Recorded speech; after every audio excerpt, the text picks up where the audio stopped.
Hello everyone, this is The Focus Weekly. My name is Farai Mwakutuya. Thank you so much for tuning in and for choosing us. Now today we are at the National Blood Service of Zimbabwe talking about efforts to try and increase the blood stocks in the country.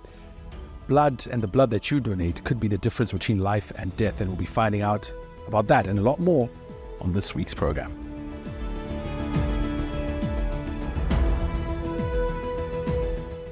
This is The Focus Weekly. Lucy Mary Marowa is my guest on tonight's show. She's obviously the Chief Executive Officer of the National Blood Service of Zimbabwe. Welcome to the program. Thank you, Farai, and thanks for having me on the show tonight. Great. Let's begin by looking at the blood service, the National Blood Service of Zimbabwe. What is it that you actually do? I always like to say that let's not take anything for granted. So what is it that you actually do? What's your mission? What's your mandate? Right, the National Blood Service Zimbabwe is the organization that is there for the provision of safe blood and blood products to the public of Zimbabwe. And this is what we do because we've been given the mandate by the Ministry of Health and Child Care to go out and collect blood from the public free of charge, which means we're getting donated blood. And then we process it into different components, and then we distribute it to hospitals that are in need. And then they use it for therapeutic purposes, which means for treating various ailments that patients may have there.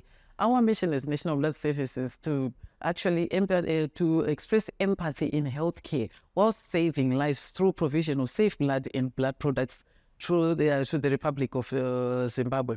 And we actually pride ourselves in the values that we hold as an organization, which are teamwork, integrity, professionalism, empathy, and professionalism.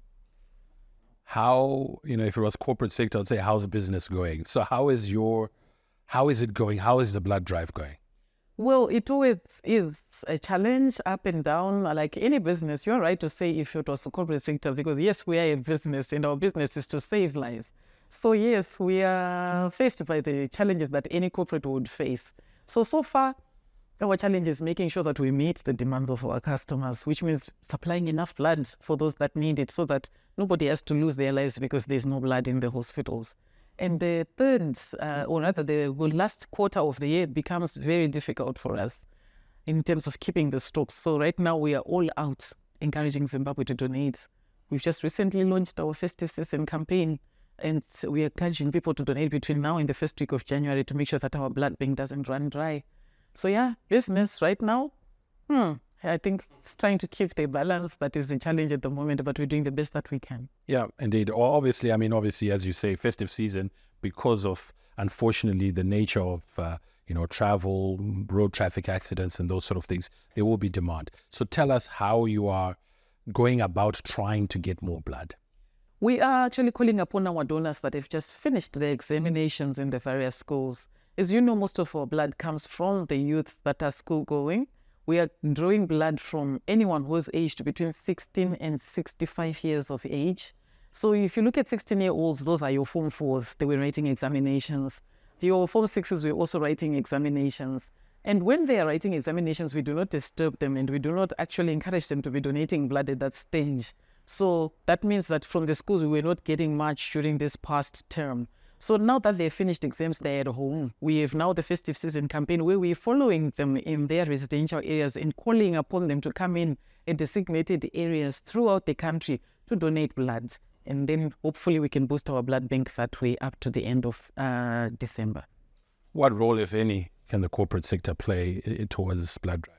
That's a very interesting question. Corporates can call upon us to come and collect blood from their employees, to support the blood drives in cash or kind, by hosting the blood drives themselves, or even just supporting the blood program through recapitalization or anything that helps us to keep going. We're a business, but that is not there to make profits. We're a not-for-profit making organization. And because we are not there to make a profit, there are many things that we cannot do on our own where the corporates can chip in and help us as part of their corporate social responsibility.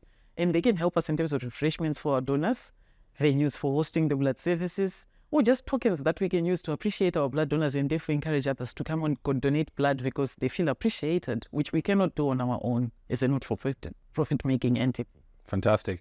It's quite interesting that you mentioned that because the assumption, or I'm sure many people would imagine that all you want or the support that you're looking for is donors for blood, but there's so many other things that go into what you actually do. and that's where the corporate sector can come in. Before we get into those other things and the other support that you need, perhaps you could speak to us about any maybe testimonials or success stories where you said, look, with this particular corporate, this has been very impactful. Let me talk about the most current one, or the one that is hottest at the moment, the Redden.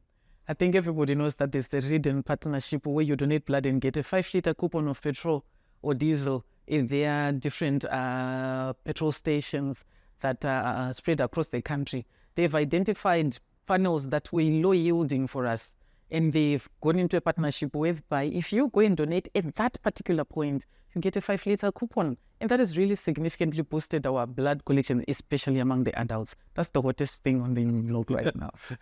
Yeah, so I think, it speaks to being innovative around this because, obviously you want to tap into a wider pool of donors than the ones that you currently have. Maybe you could also speak to us or share with us when you deal with counterparts in other territories, other jurisdictions, how they've been able to maybe innovate and get corporates to come on board that we could also apply here. Yes, indeed. If I move on to Bulawayo, we've got Alliance Health, for example. They call upon the communities that are around them, the corporates that are around them, to come and donate blood, and they do the gifting of the blood donors in many different ways. So people look forward to that. When I move into Masvingo, when you go to the Chiredzi area, Tonga Toilets always gives us a venue and helps also with the mobilization of donors in that particular area. Here in Narara, we'll talk about Big Sky, Pomona. I'll go talk about Ottawa, which is CVT. These are, the corporates. So yeah, we've got quite a lot of support from the corporate sector. Others contribute in many different ways. Programs comes in with refreshments through their Revive brand and so forth. There are many that I could cite, but I cannot mention all of them by hand. So if I have not mentioned any, it doesn't mean they are less important to me. Indeed. And certainly, as you say, also apart from the contributions just to get their own employees, I see a lot of organizations talking about wellness and come out and do this and exercise and all that. But I think it would also be great to say, look, let's also donate blood while we're doing this because you're healthy, you're fit, and so you're eligible and able to do this. And we have had actually a lot of corporates where we've done wellness programs together with them, like the Nyaradzo Msamvundaran, where we're actually part of that. And many others have called in to talk to their employees on their wellness programs as well. Mm-hmm. A very important facet. We obviously want to talk a bit more about the demand side and where we are. And I suppose if we have a target that you want to get into, but we'll get into all that and a whole lot more when we return because we need to take a short break now. It is the Focus Weekly with me, Farai Mwakutuya. Stay tuned. We'll be back shortly.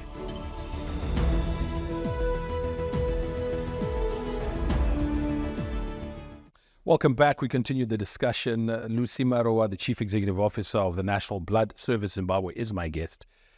Lucy, now perhaps you could speak to us in terms of current stocks. I know you can never have enough, but in terms of where we are now, what is the situation? How much do we need? What would be an optimum level at all? If you speak to us about the supply side.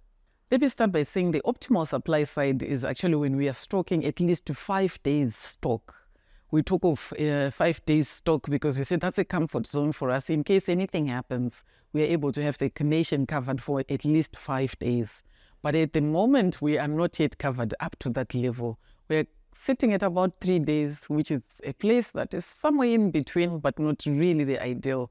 But we are building. And through the festive season campaign that I mentioned, our target is to make sure that we collect 13,300 units between November and December.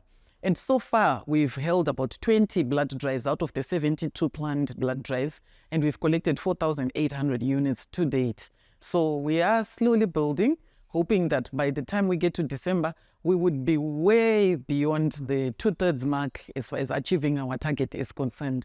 But I would say that we are actually very ambitious because in December, we have got many more of the blood drives. And we also what we call our Youth Donor Day, which is a big blood drive that we hold across the country where most of the donors would come in to donate. And we expect even over 2,000 units to be donated in a single day. So certainly we are very ambitious and we hope that this will drive up the collections. Because over Christmas, our staff will need to rest as well. Only the laboratories will be open to make sure that blood is available for those in need. And by that time, we want to assure the nation that we will be sitting on 5 days cover. Okay, so talk to us about, I've donated my blood, what then happens to it before it eventually gets to someone who needs it? When you come and donate blood, the first thing that we do is to actually sit down and talk with you, discuss with you, just ask you some basic questions about your health and your lifestyle, just to do some screening to make sure that you are eligible to donate blood. It's important for you, it's important for the recipient of the blood. When we have done that health and risk lifestyle assessment and you qualify, you move on to the actual process of blood collection. When that is done, we take the blood and 2 samples and we send them to the lab. One is for your blood group, the other is for testing hepatitis B, hepatitis C, syphilis, and HIV. When those are clear, we then release the blood unit to stock. And your blood unit is then broken down into different components depending on what time it was collected and the temperature it was stored. So it could save as many as 3 lives with the 3 or 2 different components that could come out of it. So that is the process in the value chain that comprises the whole blood services chain. So this is the reason why people then always say, why is it blood is expensive at the end of the day? Because that entire chain is very, very expensive and they utilize specialized equipment and reagents and inputs. So at the end of the day, the patient who is getting your blood or product is not paying for the milliliters. They're paying for that entire process of you stepping in. We're taking care of all the value chain in between and all the inputs that went into it to make sure the blood doesn't hurt them when they eventually receive it. What is it may not be the right terminology, but what is the lifespan of say I've donated my pint of blood? How long can it, I suppose it will never get there because there's so much demand, but. In fact, it's just 6 weeks, 42 days actually. That's how long your red blood cells will survive when we've put them in preservative fluid. They only have a lifespan of 6 weeks, which is the reason why there's always constant shortage of blood, because within those 6 weeks, the blood gets utilized. But remember, when you donate blood, it's in 6 weeks, it is the shelf life is up, but already there's somebody else who needs 3 pints, which means one person is going to be served by 3 donors. But those 3 donors can only come to donate 3 months later.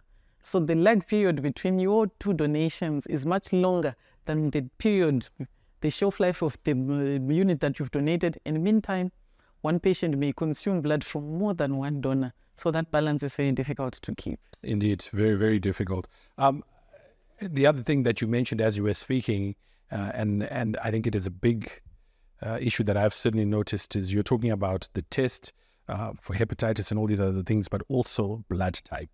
Many people don't actually know but I actually don't know what my blood type is. But it's important that we know this. So is this also a service that if I wanted to know, come in and say, look, I would want to know my blood type, you can also do that? Oh, yes, we can do that in a few seconds. We can do a quick blood group that we can give you in a few seconds. But when we are doing it for the screening of blood donors, for blood that we need to use for transfusion, the test that we use is not the quick one that I would do for you who's walking off the street. We need to be absolutely sure, because blood group discrepancy can kill you. So we need to be absolutely sure. So yes, as a service, you walk in and ask for a blood group, we could do that for you very quickly. And when we have platforms like your agri shows and exhibitions, wellness days, we offer that service free of charge to the public, and we encourage people to come and know their blood types. Yeah, it's very important. As you say, it can save a life, because then people will know exactly what to give you when you need that. What would you say, from your own experience, would be the things that discourage people, why people don't come and donate blood? There are many. Some of them it's really fear. Some others it's lack of knowledge about the entire process. Myths as well surrounding the blood donation. And I think we have a lot of work to debunk those myths. With others, it's just the misconception that blood is sold and it's expensive after I've donated it free of charge. Yet many people have no idea that since the 1st of July 2018, anyone that requires blood in a public hospital actually gets it for free. National Blood Service then gets paid by the government. It's only private patients that are paying the full cost because government does not subsidize. That becomes a deterrent, and I think it's important that people know that. Go to any public hospital, blood is for free. Yeah. Very quickly on that issue of blood types, is there a particular type that you might say, look, this is in short supply, so people with this type, please come forward so that Oh yes, we are perpetually in short of blood group O, and for the simple reason that 52% of the population is blood group O. When you move into the hospital, more than half the patients are blood group O. So it's easy come, easy go. We're always in short supply. Yes. All right. We'll come back and continue this discussion. Very, very interesting and very insightful. Thank you for being a guest, but also thank you for staying with us. It is the Focus Weekly. We return after this break.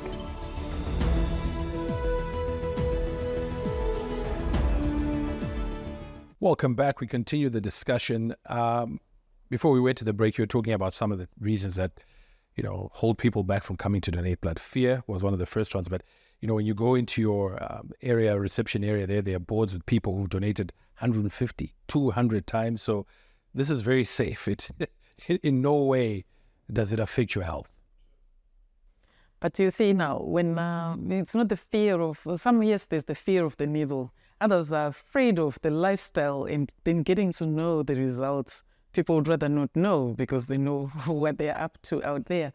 Then there are others who are just afraid that blood will be used for ritual purposes. Those are the myths that need to be debunked. Yeah, so, and then others, especially men, feel that maybe their potency gets affected. But it's real. We may dismiss it, but yes, out there, we need to educate people. There's a lot of things that are said about the blood donation issues. But also, adults also find it difficult to come and donate blood because of time, because of schedules. But you get to them, you realize they actually are willing. In this National Blood Service, that's why we now work with corporates to get to where the adults are. And the beauty of, I suppose, what you're doing now, it's a holiday season, so people will have time on their hands. You're able to go and be hosted in places where they don't have to come all the way to you. It can easily be done in a place like in their community, so it'll make it easier. Very true. And a lot of people will say, we knew you when we were in high school. But after high school, I just don't know where to go. So that's a challenge to us, and we will take it up. And hopefully we'll continue to make sure we are felt out there, we are seen out there, and we get to where the people are so that they can continue to donate blood again. How are you harnessing, now that you mentioned that, and I donated blood twice in high school and have never been back. But now with the beauty of technology, smartphones, perhaps you could engage with us as donors again. Well, there were no cell phones back then, but now just to remind you that, it's been 3 months, time to come back and donate your blood. Yeah. Actually, we have a call center that is there to do exactly that.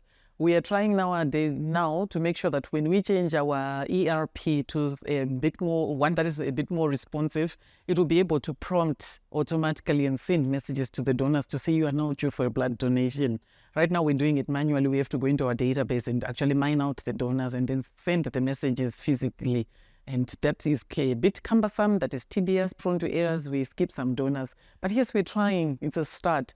We also phone donors. We send emails to the donors. We miss some, but we try. So yes, we're trying to do that. We've also tried several times to develop an application which is interactive so that our donors will be able to check by themselves when they're due for their next donation. But like I said, our ERP would have to change first because it's not responsive to that kind of line. But hopefully we will be able to come up with a digital solution soon. Okay. As we head towards looking to the future, what would you say are some of the future plans you have as an organization to remain as effective and as helpful and impactful as you've been in the past, or even more? Well, we hope to actually make our presence felt more on the social media. I think this is one platform that we need to take advantage of. 70% of our donations are coming from the youth, but we need to interact with them in the way that they understand best. So we have to really up our game as far as the social media is concerned.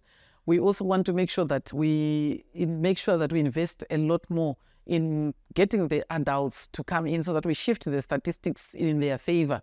We get more of the adult donors taking up responsibility by making it worth their while. So that's why we are also working with the corporates to come up with some packages that will make it work worth their while.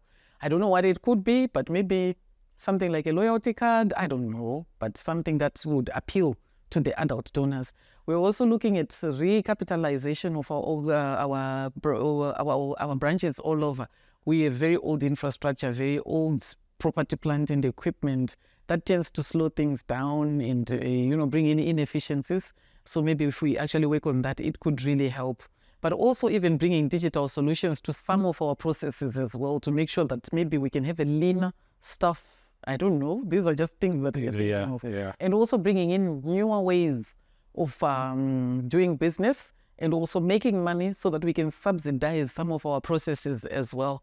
But then again, we see how the things go in the coming year as we go into our strategic plan in the next year. When you speak about youths and trying to entice them and engage them more, my daughters spend all their time on TikTok, and whatever they do on TikTok is what they do. So a TikTok blood challenge would be a great, I would imagine many people would want to be. That's an idea.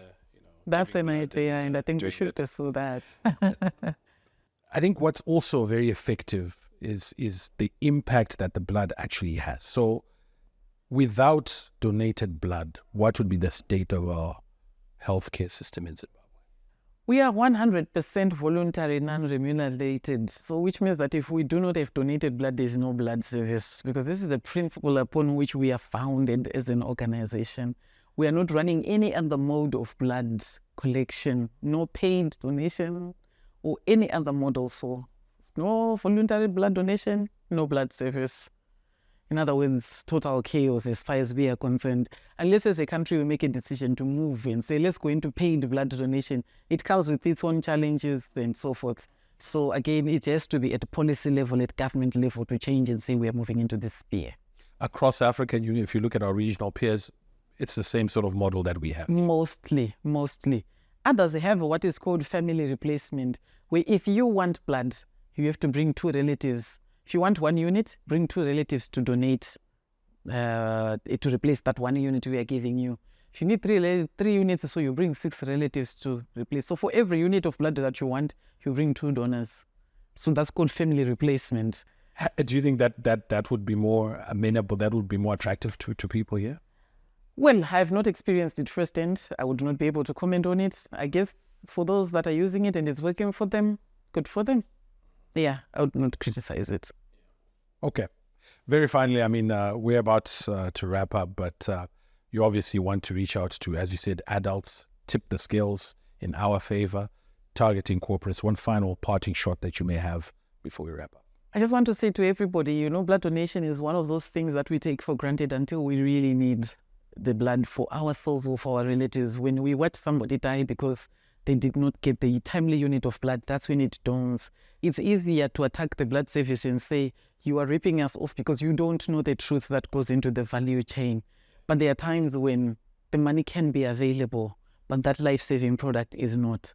And if it is not, it's because you and I have not done our part, which is to make sure the blood bank is stocked. So step up, do the right thing. Let's donate. Let's support in every way that we can. Fantastic. And on that note, we'll end the discussion. Thank you so much, Lucy Marowa. She's the Chief Executive Officer of the National Blood Service of Zimbabwe. We've been talking about efforts to try and increase blood stocks, some of the challenges around that and the opportunities. So if you see an opportunity, if you'd like to participate and be part of this, get in touch with them. If you would like to engage with us as a program, The Focus Weekly, our social media platforms appear on your screen right now. We encourage you to like us, follow us, and subscribe. I'm Farai Mwakutuya, and I'll be back again next time to do the very same thing. Join me then.